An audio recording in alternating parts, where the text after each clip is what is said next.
जी अस्सलाम वालेकुम। यासीन आपके साथ हाजिर है मार्केट ओपनिंग प्रीव्यू के हवाले से। आज इस हफ्ते का पहला दिन शुरू होने जा रहा है बरोज पीर और डेट आज 16 मार्च है।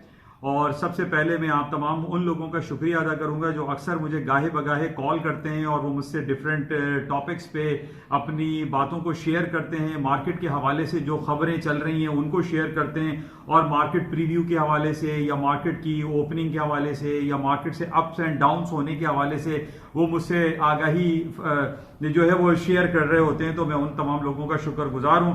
बस मेरी आपसे रिक्वेस्ट ये है कि इस यूट्यूब चैनल को, इसका फेसबुक पे इसका पेज भी है एनआई ऑन मार्केट, उसको आप लाइक करें, शेयर करें और उसको स्प्रेड करें। जिस तरीके से कोरोना वायरस स्प्रेड हो रहा है इस यूट्यूब को भी आप लोग स्प्रेड करें। बहरहाल शुरू करते हैं और आज इस हफ्ते का पहला दिन शुरू होने के लिए जा रहा है। और जिस तरीके से हम पिछले 2-3 महीने से खासतौर पे 24 जनवरी 24 जनवरी से हम ये तमाम सिलसिले देख रहे हैं, कोरोना वायरस हर खबर के पीछे जो है यही खबर चल रही है। और मैंने आपसे पहले भी ये जिक्र किया था कि जनाब कोई और दूसरी खबर इस काबिल कबूल है ही नहीं। चाहे वो अमेरिका के जीडीपी की रिपोर्ट हो, अमेरिका का इंडस्ट्रियल प्रोडक्शन हो, कैपेसिटी यूटिलाइजेशन हो, अमेरिका की बड़ी बड़ी कंपनी जो $1 ट्रिलियन क्लब में चल रही हैं उनके आउटकम के हवाले से कोई बात हो, कोई खबर काम नहीं कर रही है, ना ही कोई डेटा काम कर रहा है और ना ही आजकल हम वो डेटा देख रहे हैं कि जनाब वो पेरोल का डेटा आने वाला है, तो इंडस्ट्रियल प्रोडक्शन की रिपोर्ट आ रही है, तो अमेरिका के जो जीडीपी की रिपोर्ट है या उनके जो डिफरेंट जो उनके वाइटल साइंस के रिपोर्ट्स होती हैं उनको हम देख ही नहीं रहे हैं, बल्कि उनके कोई असरात मार्केट पर आ ही नहीं रहे हैं।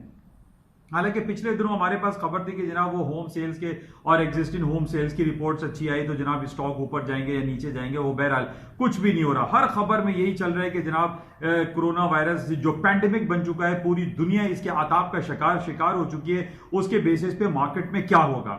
बहरहाल हम इसको मुख्तसर ये करते हैं कि लास्ट जो फ्राइडे को एक अनाउंसमेंट हुआ, जो प्रेस कॉन्फ्रेंस हुई मिस्टर डोनाल्ड ट्रंप साहब की, और ये इशारा हमें मिल रहा था कि जनाब अमेरिका में एक emergency state of emergency declare कर दी जाएगी और कुछ यही हुआ। लेट नाइट मार्केट बंद होने से पहले फ्राइडे नाइट को ट्रंप साहब ने एक बड़ी लंबी तवील एक प्रेस कॉन्फ्रेंस की, तकरीबन 1.5 से 2 घंटे की, और उसमें उन्होंने ये बात जाहिर कर दी, जिक्र कर दिया कि अमेरिका में स्टेट ऑफ इमरजेंसी रहेगी और तमाम आने वाली फ्लाइट जो कि कम हो चुकी हैं, यूरोप की तमाम फ्लाइट्स तकरीबन 90% फ्लाइट्स कैंसिल हो चुकी हैं, अमेरिका में फ्लाइट्स नहीं आ रही हैं। इसके अलावा पूरी दुनिया में जनाब जितनी भी एयरलाइन सेक्टर का जो सिलसिला था या जितनी भी ट्रेवल एजेंसीज थी वो काम तकरीबन उनके पास ना होने के बराबर है। पूरी दुनिया की एयरलाइंस इंडस्ट्री इस वक्त बैठ चुकी है, कहीं कोई जहाज नहीं उड़ रहे हैं, अगर है भी तो वहां पर बिल्कुल जो एयरपोर्ट्स हैं वो सुनसान बेयाबान पड़े हुए हैं और बिल्कुल वो एक मंजर पेश कर रहे हैं, सन्नाटे का मंजर पेश कर रहे हैं। तो बहरहाल ये सिलसिला है। लेकिन जैसे कि मैंने आपसे हमेशा कहा है कि ये सैटरडे और संडे की 2 दिन की छुट्टियों में हम सिर्फ ये देख रहे होते हैं कि जनाब पिछले वीक या पिछले जो लास्ट फ्राइडे या लास्ट वीक या लास्ट मंथ पे जो भी सिलसिले रहे हैं उसका इंपैक्ट आज मंडे की मार्केट ओपनिंग पर क्या पड़ने वाला है। तो आज जो सिलसिला जो मैंने डिफरेंट रिपोर्ट्स पढ़ी हैं उस हिसाब से अमेरिका की स्टॉक मार्केट में मैं ये नहीं कह रहा हूं कि जनाब मार्केट बहुत ज्यादा डाउन खुलेंगी या अपसाइड पे खुलेंगी। हमें ये चेक करना है, जैसे मैंने पहले भी आपसे ये कहा था कि अब हमें क्लोजली वॉच करना है what is happening regarding corona virus across the globe. अब हमारे पास जो डिफरेंट रिपोर्ट्स आ रही है कि चाइना ने बहुत अच्छे काम किए हैं, चाइना इसकी फ्यूमिगेशन कर रहा है, वैक्सीन तैयार कर रहा है, वैक्सीन तैयार कई जगहों पर हो चुकी है, वो सप्लाई हो रही है, फ्यूमिगेशन भरपूर अंदाज में पूरे चाइना में चल रहा है। खासतौर पे वुहान सिटी जहां से ये सिलसिला कहते हैं कि शुरू हुआ, हालांकि इटली से शुरू हुआ, लेकिन वुहान सिटी में दिन में 2-2 बार जो है वो फ्यूमिगेशन हो रही है। लोगों को जो है बहुत ज्यादा प्रोटेक्टिव जो तरीके हैं वो बताए जा रहे हैं कि किस तरीके से इस कोरोना वायरस पैंडेमिक से जो है वो बचा जा सकता है। तो वर्ल्ड हेल्थ ऑर्गेनाइजेशन ने भी चाइना को बहुत ज्यादा सराहा है, बहुत पॉजिटिव खबरें वहां पे से आ रही हैं। लेकिन अब ये जो एपिसेंटर है वो यूरोप बनता चला जा रहा है। अब यूरोप में इटली पूरा लॉकडाउन हो चुका है, स्पेन ने स्टेट ऑफ इमरजेंसी डिक्लेयर कर दी है, अमेरिका ने स्टेट ऑफ इमरजेंसी डिक्लेयर कर दी है। इंग्लैंड में जनाब पहले ये कहा गया था कि इंग्लैंड की जो फ्लाइट्स हैं वो अमेरिका में जा सकेंगी, अब अमेरिका ने इंग्लैंड की जो फ्लाइट्स हैं उनको भी लिमिटेड कर दिया है। तो इस वजह से अगर हम ये देखें कि पूरा पिछले 1.5-2 महीने से जो है ये पैंडेमिक कोरोना वायरस के हवाले से बहुत ज़्यादा खबरें और मार्केट में बातें चल रही हैं, जिसकी वजह से स्टॉक मार्केट है नीचे ऊपर, तमाम एयरलाइन सेक्टर जो है वो कोलैप्स कर चुकी है जनाब। दूसरी जो बड़ी बड़ी कंपनीज हैं, चाहे वो फेसबुक है, एप्पल है, अमेजॉन है, उनकी जो रिपोर्ट्स हैं, जो उनकी फाइनेंशियल रिपोर्ट्स आएंगी इस क्वार्टर की, यानी जनवरी फरवरी मार्च की, जो 1 अप्रैल से स्टार्ट हो जाएंगी, उनकी इंडिकेशन यही कि वो बहुत ज़्यादा खराब आएंगी। लेकिन दूसरी तरफ हम ये देख रहे हैं कि तमाम बैड न्यूज होने के बावजूद ये कोरोना वायरस के लास्ट जो फ्राइडे को, यानी 2 दिन कबल फ्राइडे को जब मार्केट बंद हुई और डोनाल्ड ट्रंप साहब ने स्टेट ऑफ इमरजेंसी डिक्लेयर कर दिया, तो उस बेसिस पे तो मार्केट को डाउन हो जाना चाहिए था, मार्केट को क्रैश हो जाना चाहिए था कि अमेरिका में अब क्या होगा। लेकिन हमने ये देखा कि अमेरिका की स्टॉक मार्केट है 3 से 4% बिल्कुल आखिरी आवर्स में वो प्लस में चल गई, पॉजिटिव हो गई। अमेरिका की S&P, डाउ जोन्स, नेस्डैक अपने हाई पे हाई बनाते चले गए और मार्केट हायर साइड पे चली गई। क्रूड ऑयल की जो खबर थी कि जनाब वो स्टेट ऑफ इमरजेंसी के बाद तो तमाम लोग इनर्ट पोजीशन में आ जाएंगे, एयरलाइन सेक्टर बैठ जाएगी, लोग पेट्रोल का इस्तेमाल क्या करेंगे, कुछ भी नहीं होगा, तो पेट्रोल तो डाउन हो जाएगा। 28, 29, 28, $29 हो सकता था। लेकिन इसके बरक्स हुई तमाम चीजें। अमेरिका की स्टॉक मार्केट 3 से 4% प्लस हो गई। क्रूड ऑयल की मार्केट जो है वो $33 तक ऊपर चली गई। और उसकी जो मेन पॉइंट जो अभी डिफरेंट रिपोर्ट्स आई हैं उसमें ये देखें, 2 बात बड़ी इंपॉर्टेंट समझने की हैं कि सऊदी अरब ने ये कह दिया कि जनाब हम आखिरी कतरे तक तेल निकालेंगे। जब तक सऊदी अरब की जमीनों में तेल बाकी है, आखिरी बूंद तक, आखिरी कतरे तक वो पेट्रोल निकालते रहेंगे, एक्सट्रैक्ट करते रहेंगे। ये बहुत बड़ी खबर है और इस बेसिस पे ये कहा गया कि जनाब सप्लाई जो है वो बहुत ज्यादा बढ़ा देगा सऊदी अरब। एक बात। दूसरी तरफ हमने ये देखा कि फ्राइडे को ट्रंप साहब ने ये ऐलान कर दिया अपने सेक्रेटरीज को कि जनाब अमेरिका के अंदर जो SPR हैं, जो स्पेशल पेट्रोलियम रिजर्व्स होते हैं, जो स्ट्रेटेजिक पेट्रोलियम रिजर्व्स हैं, उनको भर लिया जाए। अपने जो रिजर्व्स हैं उनको लबालब भर लिया जाए, एट द ब्रिम भर लिया जाए। अब यहां पर 2 बातें देखिए बहुत ज्यादा समझने की जरूरत है और बहुत सेंसिटिव खबर है। उसमें यह कि सऊदी अरब कह रहा है कि मैं पंप करूंगा और ऑयल पूरी मार्केट में फैला दूंगा और भर दूंगा। दूसरी तरफ क्या हो रहा है, अमेरिका ये कह रहा है, ट्रंप ये कह रहा है कि जनाब अपने स्ट्रेटेजिक पेट्रोलियम रिजर्व्स को भर लो।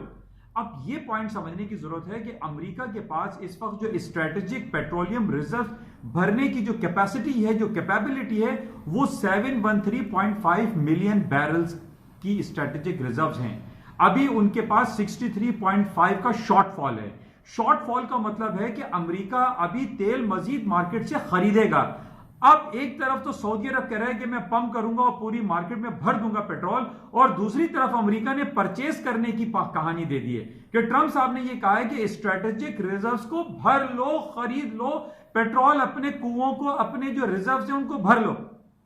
भरने का मतलब क्या है कि अमेरिका ये कह रहा है कि वो तेल को खरीदेगा। इस बेसिस पे आज जो आई पर्सनली फील के तेल की मार्केटें और ऊपर की तरफ जाएंगी, मार्केट हायर साइड पे गैप से खुल सकती है। अपार्ट फ्रॉम दिस कि जनाब कोरोना वायरस पैंडेमिक का सिलसिला बड़ा खतरनाक हो गया, पूरी दुनिया में जो है पेट्रोल के रिजर्व तो जाहिर है बढ़ रहे हैं, पेट्रोल गाड़ियां चल नहीं रही, जहाज चल नहीं रहे, ट्रक चल नहीं रहे, सब खड़े हैं, तो पेट्रोल की जरूरत तो इतनी ज्यादा है नहीं। तो लेकिन इस बेस पे कि अमेरिका ने यह कहा है कि वो अपने स्ट्रेटेजिक पेट्रोलियम रिजर्व्स को भर ले। ये पॉइंट बड़ा इंपॉर्टेंट है, जिस बेसिस पे आई पर्सनली फील कि पेट्रोल, क्रूड ऑयल की प्राइसेस हायर साइड पे जाएंगी, मार्केट ऊपर की तरफ खुलेगी। अब हमें यह देखना है कि आया ऐसा होता है या नहीं होता। अच्छा, अब हम बात कर लेते हैं कि अमेरिका की स्टॉक मार्केट की सूरत हाल क्या रहेगी। अमेरिका की स्टॉक मार्केटों में भी थोड़ा सा अपर साइड पे मूव हो सकती है, क्योंकि देखिए जिस तरह मैंने आपसे कहा कि कोरोना वायरस का जो फैक्टर है ये कोई नया नहीं है, ये कोई ऐसा नहीं है कि ये कल जुमेरात को और जुमे को ये लॉन्च हुआ। ये पिछले 3 महीने से ये सिलसिला चल रहा है और इस बात को समझने की जरूरत है कि जब कोई खबर बहुत ज्यादा चल चुकी होती है तो उसके नेगेटिव असरात इतने नहीं होते। इसी वजह से हमने देखा कि जो फ्राइडे को मार्केट क्लोज हुई थी वो ट्रंप की प्रेस कॉन्फ्रेंस, जो कि नेगेटिव प्रेस कॉन्फ्रेंस थी, उस पर मार्केट नीचे आनी चाहिए थी। लेकिन हम ये देख रहे हैं कि अमेरिका और दूसरे मुमालिक कोरोना वायरस पैंडेमिक को कंट्रोल करने के हवाले से बहुत अच्छी इकदाम कर रहे हैं, जिस बेसिस पे हम ये कह सकते हैं कि स्टॉक मार्केटें ऊपर की तरफ जा सकती हैं। इसी तरीके से क्रूड ऑयल की प्राइसेस का मैंने आपसे जिक्र कर दिया कि मार्केट में आई पर्सनली फील कि मार्केट गैप से खुल सकती है, लेकिन मेरा ये डिस्क्लेमर जरूर है कि मेरी ये तमाम बयानात जो होते हैं ये सिर्फ इंडिकेशन होती है, इसका रिवर्स भी हो सकता है। तो कल को आप ये नहीं कहेगा कि यासीन भाई ने ये कहा था कि ये हो जाएगा, तो मैं कोई तोता लेके तो बैठा हुआ नहीं हूं कि जनाब तोता ये कहता है कि ये होगा तो होगा, अक्सर ये उल्टा भी हो सकता है। लेकिन on the basis of different जो स्टडीज हैं, जो टेक्निकलिटीज हैं, उन बेसिस को मैं आपके साथ शेयर कर लेता हूं, ये गलत भी हो सकते हैं। तो बहरहाल और जो खबरें हमारे पास चल रही हैं कि आज सुबह खबर थी कि जॉर्डन ने अपना इंटरेस्ट रेट कट कर दिया है। पिछले हफ्ते अमेरिका ने इंटरेस्ट रेट कट किया हंगामी बुनियाद पे, कनाडा ने किया, बर्तानिया ने किया, अब जनाब यूरोपियन सेंट्रल बैंक ने क्वांटिटेटिव ईजिंग अपनी लॉन्च कर दी। यानी सारे आप ये देखें कि सारे के सारे, चाहे वो G7 हो या G20 हो, वो सर जोड़कर बैठ गए और इस कोशिश में लगे हुए हैं कि जनाब इस पैंडेमिक को, जो एक मर्ज फैल रहा है पूरी दुनिया में, इसको कैसे कंट्रोल किया जाए। और इसको कंट्रोल करने के लिए बहुत सारे ममालिक और बहुत अच्छे स्टेप्स ले रहे हैं। तो बहरहाल ये एक पॉजिटिव खबर है कि स्टॉक मार्केट माइट पॉसिबल कि आज ऊपर की तरफ खुल सकती है, पेट्रोल ऊपर की तरफ खुल सकता है। अच्छा, इसके साथ ही ये हफ्ता हमारे लिए बड़ा इंपॉर्टेंट होगा। FOMC की मीटिंग की मिनट है, पाकिस्तान के स्टेट बैंक की भी मीटिंग है, और वो सब के सब इंटरेस्ट रेट कट होने की बात हो रही है। पाकिस्तान में भी 13.25 इंटरेस्ट रेट चल रहा है। माइट पॉसिबल कि 1% की बात है कि पाकिस्तान भी 1% अपना इंटरेस्ट रेट काट दे। अच्छा, इसी तरीके से 17 और 18 मार्च यानी ट्यूसडे वेडनेसडे को अमेरिका में FOMC federal open market committee की मीटिंग है। उसमें भी यही कहा जा रहा है कि पिछले हफ्ते जो अमेरिका ने एक हंगामी बुनियाद पर 50 basis point interest rate cut किया था, दोबारा से अमेरिका 1% तक इंटरेस्ट रेट कट कर सकता है। 50 बेसिस पॉइंट की तो वो बात ही डिस्काउंट हो गई कि 50 तो कंफर्म होगा, लेकिन 1% तक अमेरिका अपना इंटरेस्ट रेट कट कर सकता है। मैं आपको यही बात बताने की कोशिश कर रहा हूं कि पूरी दुनिया सर जोड़कर बैठ गई है और वही कोशिश कर रही है कि किस तरीके से तमाम चीजों को हैंडल किया जाए, और ये पॉजिटिविटी जो है वो हम देख रहे हैं, और इसी वजह से स्टॉक मार्केटें तेज हो सकती हैं। अच्छा, इसके अलावा बड़ी अच्छी खबर हमारे पास आई। पिछले जो 2 दिन से हमारे पास खबर घूम रही थी कि जनाब डोनाल्ड ट्रंप साहब के साथ उन्होंने शेक हैंड किया था, उनमें से एक बंदे को कोरोना इन्फेक्शन था। तो ये बात चल रही थी कि जनाब ट्रंप साहब को भी चाहिए कि वो अपना ये टेस्ट करवाएं और क्या आया वो पॉजिटिव है या नेगेटिव। तो आज बड़ी अच्छी खुशआइन बात ये भी है जो स्टॉक मार्केट के लिए प्लस है कि जनाब ट्रंप साहब को कोरोना वायरस के जो टेस्ट हुए थे वो नेगेटिव आए, ये पॉजिटिव है और मार्केट हायर साइड पे जा सकती है। इसके अलावा जो बातें हैं वो मैंने आपके साथ शेयर कर ली हैं कि पूरी दुनिया इस कोशिश में लगी कि इस पैंडेमिक को किस तरीके से कंट्रोल किया जाए, जो कि बहुत खुशआइन बात है और ये अच्छी बात है। इस बेसिस पे मार्केटें हायर साइड पे खुल सकती हैं। तो इंशाल्लाह देखते हैं कि ये यासीन साहब जो बयान कर रहे हैं इसमें कहां तक सही है और कहां तक गलत। तो बहरहाल इंशाल्लाह अब इससे तकरीबन 2 से 3 घंटे के बाद मार्केटें खुल जाएंगी, आपसे दोबारा राब्ता कायम किया जाएगा। उस वक्त तक के लिए इजाजत दीजिए। इंशाल्लाह कल सुबह की मॉर्निंग ब्रीफिंग में आपसे दोबारा मुलाकात होगी। उस वक्त तक के लिए खुदा हाफिज। और आखिर में मैं ये जरूर कहूंगा कि ये फेसबुक पेज पे NI on market by Yasin और यूट्यूब पे आप इसको प्लीज शेयर करें, लाइक करें और सब्सक्राइब जरूर करें। Thank you.